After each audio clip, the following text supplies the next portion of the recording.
नमस्कार दोस्तों, DD react के एक और रिएक्शन वीडियो में आप सभी का स्वागत है। मैं हूं आलोक। तो आज जो वीडियो मैं आप लोगों के साथ देखने वाला हूं और जिस वीडियो पर मैं रिएक्शन देने जा रहा हूं वो वीडियो है रिबाहा इमरान का और इसका टाइटल है Bill Gates support India, more people died in rich countries than in India. यानी कि बिल गेट्स ने इंडिया को सपोर्ट किया है। उन्होंने कहा है कि जो अमीर देश हैं उनमें ज्यादा लोग मरे हैं इंडिया के मुकाबले। तो जैसा कि आप सबको पता है कि WHO की एक रिपोर्ट आई है, उसमें कहा गया है कि 40 लाख से भी ज्यादा लोग भारत में मरे हैं कोरोना के दौरान। अब पता नहीं उन्हें ये डेटा कहां से मिला है, इसका कोई आइडिया नहीं है। खैर, लेकिन उस पर बिल गेट्स का जो है सपोर्ट इंडिया को आया है। तो बिल गेट्स आप जानते ही हैं कि माइक्रोसॉफ्ट के मालिक हैं। तो आइए चलिए देखते हैं जरा पाकिस्तान की जनता इस पर क्या कहती है।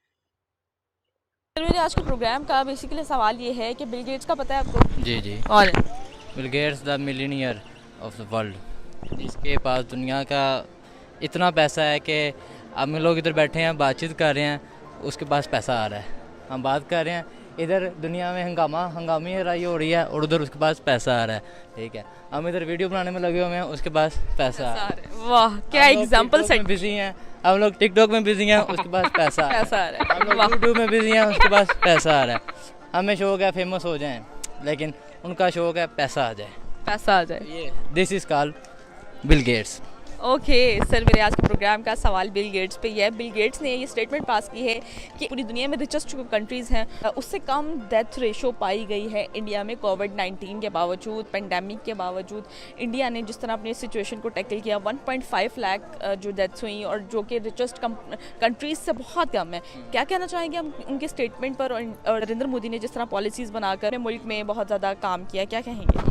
बिल्कुल, पहले तो मैं बिल गेट्स साहब से जो उन्होंने कमेंट्स पास किए उनके ऊपर हवाला देते हुए कहना चाहता हूँ कि अगर उनकी रेशियो कम है ना, तो उधर देखें कि उनकी हंगामा लड़ाई कितनी हुई है। इधर लोग फिर भी महफूज थे, जबकि इंडिया की सूरत हाल अगर आप देखें पीछे, आज से कोई 7-8 माह पीछे चले जाएँ तो लोग ऑक्सीजन के लिए तड़प रहे थे। उनके पास ऑक्सीजन नहीं थी कि वो अपनी प्यारों की ज़िंदगियों को बचा सकें। उनके पास इस तरह के माहौल नहीं था जिस तरह का यहाँ पे हमारे पाकिस्तान में जो पॉलिसीज़ इमरान खान साहब ने बनाई थी, वो जो पॉलिसी के ऊपर है कि हमने इक़दाम उठाए हैं जो आज हम लोग महफूज खड़े हैं यहाँ पे, ये आज नहीं होना था। अगर इस तरह की हमारी पॉलिसीज़ ना होती हैं, उसमें हमारे कारोबार भी महफूज रहे हैं काफ़ी हद तक। नो डाउट कि काफ़ी नुकसान भी हुआ है हमारा आपका सबका, हर किसी का कुछ ना कुछ नुकसान हुआ है। ठीक है, लेकिन जो मेजर जो बात है, जो हमारी लाइफ है, जो हमारी ज़िंदगी है, वो महफूज है, बस दैट्स इट। बात सुने सर, आपने कहा कि एक टाइम था कि ऑक्सीजन नहीं थी, लेकिन उन्होंने इस सिचुएशन को टैकल किया। ना सिर्फ टैकल किया बल्कि अपनी वैक्सीनेशन के अमल को पूरी दुनिया में आम किया, बिल्कुल फ्री ऑफ कॉस्ट। क्या कहना चाहेंगे कि उस वाला से मैं ये कहना चाहता हूँ कि हर एक बंदा जो, अगर मैं हूँ ना, मेरे घर में मैं हुक्मरान हूँ, ठीक है, तो मेरी अपनी पॉलिसी होगी। उन्होंने एक अच्छी पॉलिसी बनाई, अच्छा उसके ऊपर वर्कआउट किया और उनके जो डेथ रेशियो है वो किसी हद तक कम थी। लेकिन जो हमारे बामुकाबला पाकिस्तान मुकाबला किया जाए तो उसमें जो उनका मुकाबला हम कर ही नहीं सकते, जिस हद तक उनके जो है वो डेथ रेट ज़्यादा था उनका, हमारा कम था, उनका ज़्यादा था। लेकिन अगर उनका ये कहना है बिल गेट्स का कि वहाँ पे डेथ रेट बहुत कम थी बामुकाबला दूसरे रिचेस्ट कंट्री के मुकाबले में उनको डेथ रेट कम था, तो वो उनकी पॉलिसी के ऊपर समझ रहे हैं। अगर आपकी पॉलिसी है, आपने किस तरह अपना घर को टैकल करना है, किस तरह अपने मामला को चलाना है, वो आप अपने नज़रिए से लेके चलेंगे। मेरी पॉलिसी अलग है, आपकी पॉलिसी। देखिए भाई, एक चीज बेसिक बात समझिए कि ये बात बिल गेट्स ने क्यों कही है। ये बात बिल गेट्स ने इसलिए कही है क्योंकि आपकी जनसंख्या है 22 करोड़, हमारी जनसंख्या है 125 करोड़। आप समझ रहे हैं, आपसे 6 गुना ज्यादा जनसंख्या है हमारे पास, 6 गुना ज्यादा आबादी है, 6 गुना ज्यादा लोग हैं। तो जाहिर सी बात है कि जब पैंडेमिक फैलता है, वो भी संक्रमण वाला पैंडेमिक, तो जिन देशों की आबादी बहुत ज्यादा होती है वहां पे ज्यादा लोग शिकार होते हैं इसके। अगर आपकी रेशियो देखा जाए एरिया के हिसाब से, कितनी डेंसिटी है आपकी आबादी की पर स्क्वायर किलोमीटर में, तो वो भारत के मुकाबले बहुत ज्यादा कम है। और जब पैंडेमिक होता है, संक्रमण फैलता है, तो उन इलाकों में ज्यादा फैलता है जहां पे रहने वाले लोगों की संख्या पर स्क्वायर किलोमीटर पे ज्यादा है। आपने ये देखा होगा, आप अगर चाहें तो चेक कर सकते हैं कि शहरों में ज्यादा लोग कोरोना के शिकार हुए क्योंकि यहां पे पॉपुलेशन डेंसिटी बहुत ज्यादा है। इसके बनिस्बत गांवों में बहुत कम लोग हुए। मेरे गांव में इक्का दुक्का लोग कोरोना के शिकार हुए। तो आप सोचिए कि गांव में बहुत दूर दूर घर हैं, लोग कम है, जनसंख्या कम है, आबादी कम है, तो ये बात आप लोग सोचेंगे नहीं बोलते हुए।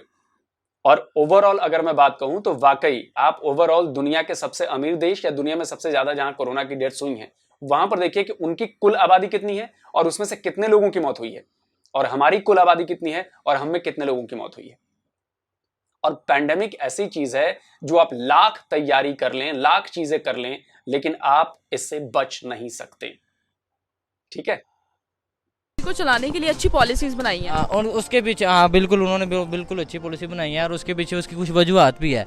अगर आपको बताना चाहें, आज से तकरीबन 31 साल पीछे चला जाए ना, तो इधर हमारे पाकिस्तान में बिल गेट्स की तरफ से ये ऑफ़र आई थी कि हमारे पाकिस्तान में हम जो है ना आईटी का एक इंस्ट्रूमेंटल स्ट्रक्चर बनाना चाहते हैं। लेकिन हमारे जो हुक्मरान थे उस वक्त के, नवाज़ शरीफ और बेनज़ीर के दरमियान जो एरिया था, पीरियड था, उसके दौरान ये बातचीत हुई थी, तो उन्होंने इस चीज़ से इनकार कर दिया था कि हमें इससे हमारी कौम का फ़ायदा होगा। उन्होंने कहा था कि हमें पैसा आना चाहिए, लेकिन नवाज़ शरीफ साहब ने कहा था हमें पैसा आना चाहिए, हमें पैसा नहीं आ रहा था।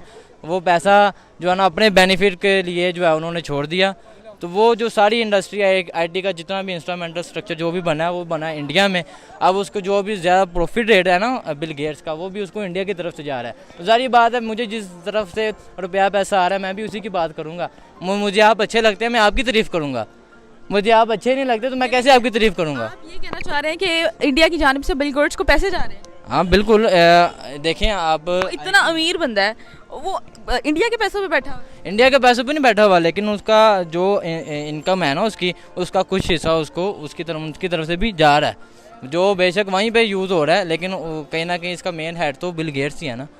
नरेंद्र मोदी की गवर्नमेंट ने उनको अच्छे तरीके से टैकल किया, और जिस तरह उन्होंने अपने वैक्सीनेशन का प्रोसेस बनाया है और लोगों की जानों को महफूज किया और साथ इस सिचुएशन को टैकल कर लिया, क्या कहना चाहेंगे आप इस हवाले से? नहीं, ये बहुत अच्छा स्टेप है। हमें इस पर शर्म नहीं महसूस करनी चाहिए कि हम, बेशक इंडिया हमारा राइवल है, लेकिन अगर वो टेक्नोलॉजी की फील्ड्स में, मैनेजमेंट की फील्ड्स में हमसे आगे जा रहा है तो हमें ज़रूर उनसे सीखना चाहिए। जिस तरह हम चाइना से सीखते हैं, तो मेरे ख्याल में हमें उनके स्टेप्स को फॉलो करना चाहिए, और हमें भी इस तरह कोरोना के SOPs, जिस तरह उन्होंने एक मैनेजमेंट प्रोग्राम जो है लॉन्च किया था, उसी तरह हमें भी करना चाहिए।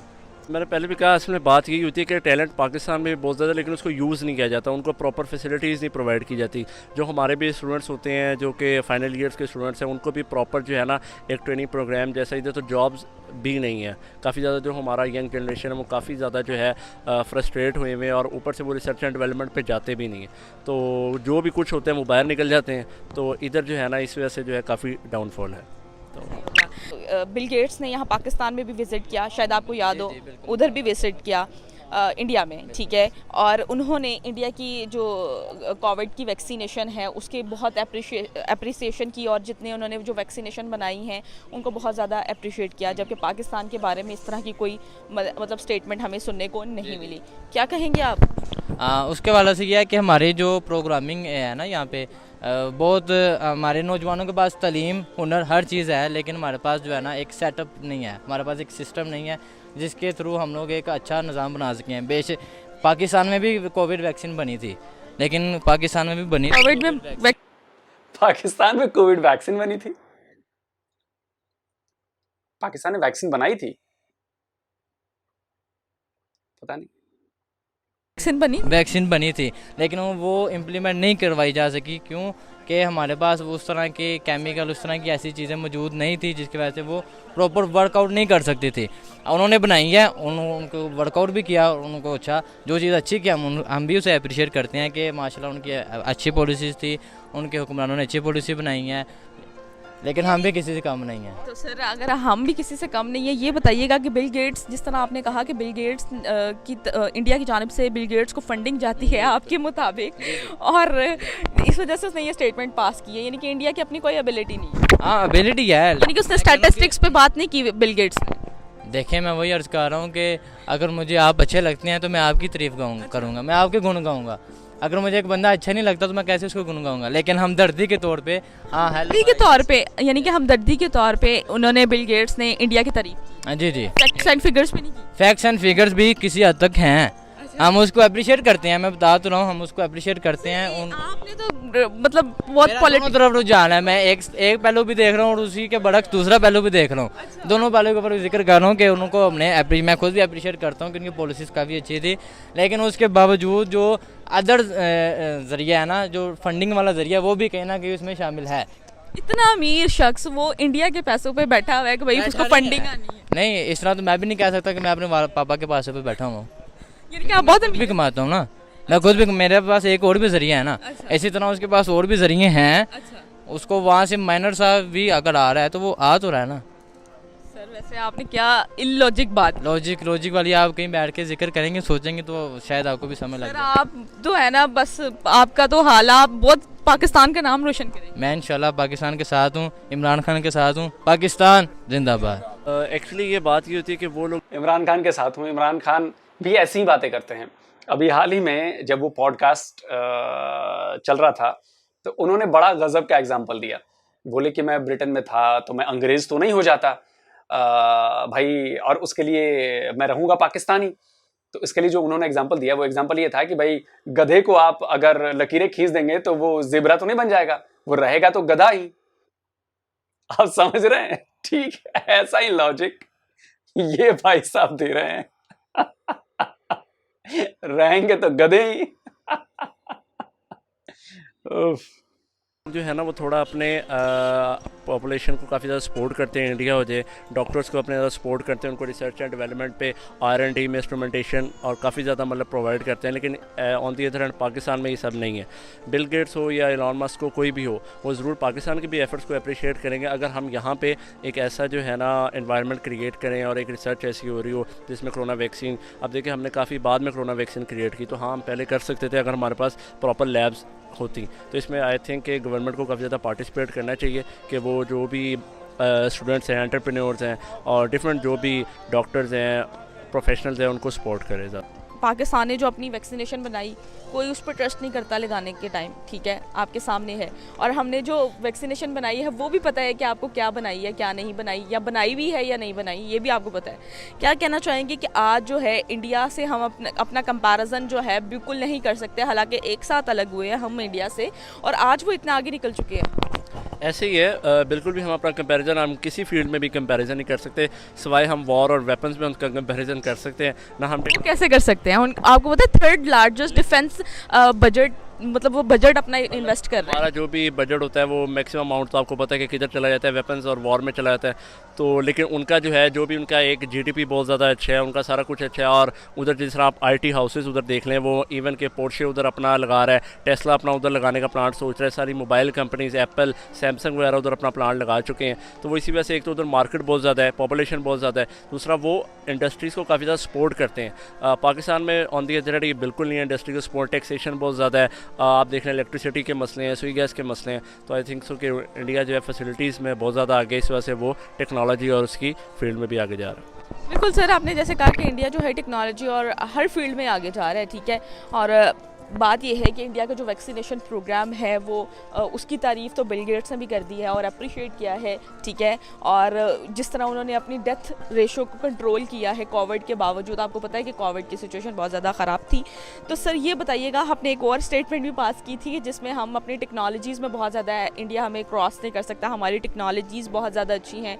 तो ये बताइएगा सर, हमने जो टेक्नोलॉजीज़ बनाई वो हमने चाइना की मदद से बनाई, ठीक है, और इंडिया अपने मुल्क में ख़ुद जो है वो मतलब टेक्नोलॉजीज़ बना रहा है। मैंने पिछले दिनों प्रोग्राम भी किया कि इंडिया जो है अपनी डिफेंस में इन्वेस्ट करने वाला थर्ड लार्जेस्ट कंट्री बन चुका है, जो अपनी टेक्नोलॉजीज़ में इन्वेस्ट कर रहा है और अपने मुल्क में खुद टेक्नोलॉजीज़ बना रहा है। आप ये बताइएगा कि हम कहाँ पर स्टैंड कर रहे हैं और हमने कितनी टेक्नोलॉजीज़ बना ली हैं? क्या हम इंडिया को बीट कर सकते हैं आज की डेट में टेक्नोलॉजी वाइज, जिस तरह उन्होंने अपने डिफेंस में टेक्नोलॉजीज़ बना के अपने मुल्क में बल्कि मेक इन इंडिया के प्रोसेस के थ्रू बनाई है? नहीं, मेरा तो ख्याल है कि इधर बिल्कुल भी हम उनका मुकाबला भी कर सकते, कॉज इधर ज़्यादा जो प्रेफरेंस है वो लाइफस्टाइल को दी जाती है। और दूसरा यहाँ पे जो भी एक जिसे कह लें सरमायादार तबका है, वो सरमायादार तबका वो ज़्यादातर ये कोशिश करता है कि वो रियल एस्टेट में इन्वेस्ट करे, इंडस्ट्रीज़ में कोई भी नहीं इन्वेस्ट करता। और जाहिर सी बात है, कोई भी कंट्री हो उसका इकनॉमी जो है उसकी एक्सपोर्ट्स होती है और उसकी इंडस्ट्रीज़ होती हैं। तो जब तक हम एक्सपोर्ट्स ज़्यादा नहीं करेंगे, जब तक हम इंडस्ट्री ज़्यादा नहीं लगाएंगे, तो आई डोंट थिंक सो कि हम इकनॉमिक पावर जो है इंडिया की उसको मैच कर सकेंगे। बिल्कुल सर, हम मैच नहीं कर पाएंगे। तो फिर सर आपने ये स्टेटमेंट क्यों कही थी कि हम जो हैं हमसे वो वॉर और ये टेक्नोलॉजीज़ में आगे नहीं जा सकते? आपने ये क्यों? मैंने कहा वॉर में इस वजह से नहीं आगे जा सकते क्योंकि हमारा जो है 80% तो हमारा बजट जो है, जो भी स्टेट्स हैं वो ये कहते हैं कि 80% तो हमारा आर्मी रिलेटेड चीज़ों पर ही लग जाता है। वो ज़रूरी भी है बिकॉज आपके बॉर्डर अनसेफ है, लेकिन इसको थोड़ा सा सही करने की ज़रूरत है और थोड़ा टेक्नोलॉजी की तरफ लाने की ज़रूरत है। बिकॉज उधर भी आप देखें ज़्यादातर लाइफस्टाइल पे चीज़ें इन्वेस्ट हो रही होती हैं। आपके रिसर्च पे इवन कि आपका पाकिस्तान एटॉमिक एनर्जी कमीशन का अदारा है, लेकिन उधर भी खासो खास कोई इतनी ज़्यादा एटम बम तो हमने बना लिया, लेकिन आगे हम टेक्नोलॉजी में एडवांस इतना ज़्यादा उस स्टेज से नहीं कर पा रहे। तो मेरा ख्याल में बात उधर ही आ जाएगी कि फैसिलिटीज़ और सपोर्ट गवर्नमेंट की वो कम है। यानी कि इंडिया में सपोर्ट। देखिए, जो आपने बात कही ना कि डिफेंस में, टेक्नोलॉजी में, बजट में, आपको आइडिया भी नहीं है कि आपने ये बात क्या बोली है। आपको पता है कि हमारा एक जो INS विक्रांत है, उसकी जो कॉस्ट है ना, वो आपके तीनों आर्म फोर्सेस के पूरे बजट यानी कि डिफेंस बजट के बराबर है, करीब करीब। आपका 11-12 बिलियन का डिफेंस बजट है, हमारा 76 या 77 बिलियन डॉलर का डिफेंस बजट है। आपको आइडिया है कि 7 गुना ज्यादा बड़ा डिफेंस बजट है हमारे पास। तो हमारे पास ज्यादा टेक्नोलॉजी होगी, हमारे पास ज्यादा इक्विपमेंट्स होंगे या आपके पास होंगे? कभी सोचिए इस बात को, ठंडे दिमाग से सोचिए। और फैसिलिटीज़ ज़्यादा हैं, दैट्स वाई उनकी आवाम ग्रो कर रही है और वो अपने मतलब अपनी आवाम को बहुत ज़्यादा प्रमोट कर रहे हैं, दैट्स वाई वो ग्रो कर रहे हैं। ऐसे ही बिल्कुल ऐसे ही। अप्रिशिएट करते हैं आप इंडिया को? मैं बिल्कुल अप्रिशिएट करता हूँ कि वो बिल्कुल एक सही, बल्कि इवन कि उनकी अच्छी बात ये कि वो पाकिस्तान से कंपैरिजन भी नहीं करते। तो मेरा ख्याल में ये उनकी सक्सेस है।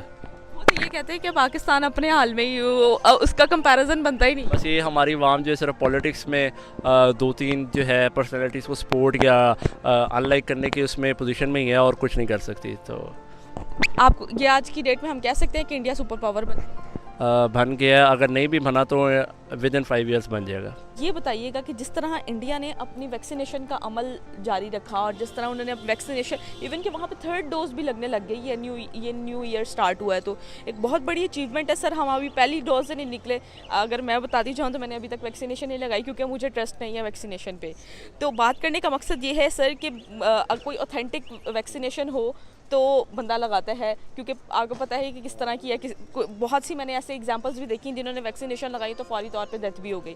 तो बात ये करने का मकसद है कि वैक्सीनेशन का जिस तरह इंडिया ने अपनी वैक्सीनेशन खुद बनाई है और वो 3rd डोज लगा रहे हैं, 3rd डोज के अलावा उन्होंने छोटे छोटे बच्चों के लिए वैक्सीनेशन जो है वो बना ली है। जो मेडिकल फील्ड में रिसर्च एंड साइंस में बहुत आगे जाता जा रहा है या पहले रैंक पर स्टैंड कर।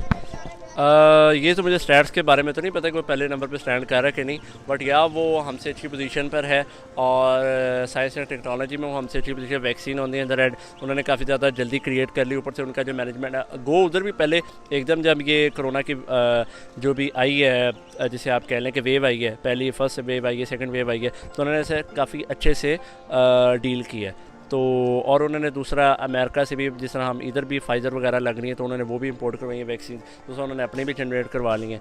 तो मेरा ख्याल में अच्छी बात है, उनको इस बात पे अप्रिशिएट करना चाहिए।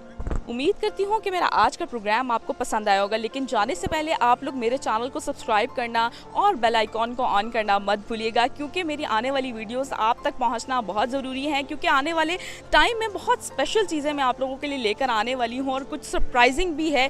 तो बेल आइकॉन को ऑन करना मत भूलिएगा और चैनल को सब्सक्राइब करना भी मत भूलिएगा। मैं उम्मीद करती हूँ कि मेरे प्रोग्राम्स आपको बहुत पसंद आते होंगे और अपनी राय का इजहार करें नीचे दिए गए कमेंट सेक्शन में। दें इजाज़त, थैंक यू सो मच। तो दोस्तों, वीडियो हो गया है ख़त्म। और देखिए, मैं अपनी पर्सनल बात बता रहा हूँ। जैसे इन्होंने कहा कि तीसरा डोज, मेरे तीसरे डोज का मैसेज आ चुका है कि भैया आप आ जाइए, तीसरा डोज जो है वो बूस्टर डोज या जो भी कह लें आप वो लगवा लीजिए। तो मैं 2-4 दिन में जाके लगवा लूँगा। दूसरी बात जो ये बात इन्होंने कही है कि मेरा बेटा है 10 साल का, जो बड़ा वाला है वो 10 साल का है, तो अब उसके लिए भी वैक्सीन आ गई है।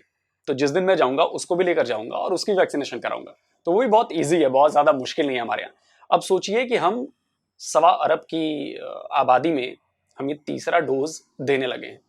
तो बहुत बड़ी अचीवमेंट है और मुझे लग रहा है कि हमने कोरोना से बहुत कुछ सीखा है, बहुत कुछ समझा है और आगे हम अपनी तैयारियां इस लिहाज से और भी ज़्यादा मजबूत कर चुके हैं कि भविष्य में जो गलतियां हमने की हैं अभी जब सेकंड वेव आई थी, जब पीक पर थे, जब लोगों को ऑक्सीजन नहीं मिल रही थी, वो गलतियां कम से कम अगली बार अगर कोई ऐसा पैंडेमिक आता है, भगवान करे कि ऐसा कोई पैंडेमिक ना आए, लेकिन अगर आता है तो हम उससे निपट सकें। रही बात, एक भाई साहब कह रहे थे कि ये है वो है, इन्होंने फिर कहा अरे बहाना कि भाई पाकिस्तान, उन्होंने भी कहा कि पाकिस्तान से तो कंपैरिजन ही नहीं करते। ये बात सही है कि आप किसी भी सेक्टर में पाकिस्तान और भारत का कंपैरिजन नहीं कर सकते। इसलिए नहीं कर सकते क्योंकि जब आप फैक्ट्स पे बात करेंगे, जब आप डेटा पे बात करेंगे, तो भारत कहीं मीलों आगे है आपके हर सेक्टर में। आईटी में अभी थोड़े दिन पहले आपके पीएम साहब ने कहा कि जी 70% का ग्रोथ हुआ है और ये हुआ, और $2 बिलियन का आपने उसमें एक्सपोर्ट किया। हमारा 250 बिलियन प्लस हो चुका है इस बार, जो 21-22 का एक्सपोर्ट है हमारा 256, मतलब 250 बिलियन प्लस है। तो आप समझिए कि कहां 2 बिलियन 70% बढ़ने के बाद, कहां 2 बिलियन और कहां 250 प्लस बिलियन। तो कोई कंपैरिजन नहीं है, रियल स्टेट में कोई कंपैरिजन नहीं है, इंफ्रास्ट्रक्चर में कोई कंपैरिजन नहीं है। हमारे यहां जितना बड़ा इंफ्रास्ट्रक्चर बन चुका है और धीरे धीरे जो बन रहा है, मैं अपने आसपास चीजों को बदलते हुए देख रहा हूं। मौका मिलेगा तो मैं कभी आपको अपने घर के आसपास का एरिया दिखाना चाहूंगा कि पिछले 5 साल में ये एरिया कितना ज्यादा बदल गया है। 5 साल पहले यहाँ पे कुछ भी नहीं हुआ करता था, मतलब इंफ्रा के मामले में कह रहा हूं मैं, और 5 साल में मतलब 200 गुना बड़ी चीजें हो गई हैं। तो सही मायनों में कोई कंपैरिजन ही नहीं है पाकिस्तान और भारत का, किसी भी सेक्टर में, एजुकेशन हो, स्पोर्ट्स हो, इंफ्रा हो, रिसर्च एंड डेवलपमेंट हो, स्पेस साइंस हो, मतलब कोई भी सेक्टर उठा के देख लो आप, इंडस्ट्रीज हो। तो कुल मिलाकर बात यह है कि भारत बहुत ज्यादा आगे निकल चुका है, और इसकी एक ही वजह है कि हमारे लीडर्स का विजन। हर लीडर जो भी हमारे यहां पीएम बना, उसने कुछ ना कुछ ऐड किया विजन में, और उस चीज को हमने आगे किया। और मैं भारत के लोगों की दाद देना चाहूंगा, भारत के लोगों की तारीफ करना चाहूंगा कि उन्होंने भी बड़ी मेहनत की और अभी भी बहुत मेहनत कर रहे हैं। जहां पे भी हैं, जिधर भी हैं, चाहे वो दुनिया के किसी भी कोने में हैं, वो अपनी मेहनत, अपनी काबिलियत, अपनी इंटेलिजेंस की बदौलत साबित कर चुके हैं कि भारत किस चिड़िया का नाम है। और पहले कहते थे कि भारत सोने की चिड़िया थी, और सोने की चिड़िया फिर वो धीरे धीरे बन रही है। तो जल्दी हाजिर होता हूं एक और नए वीडियो के साथ। नमस्कार, जय हिंद।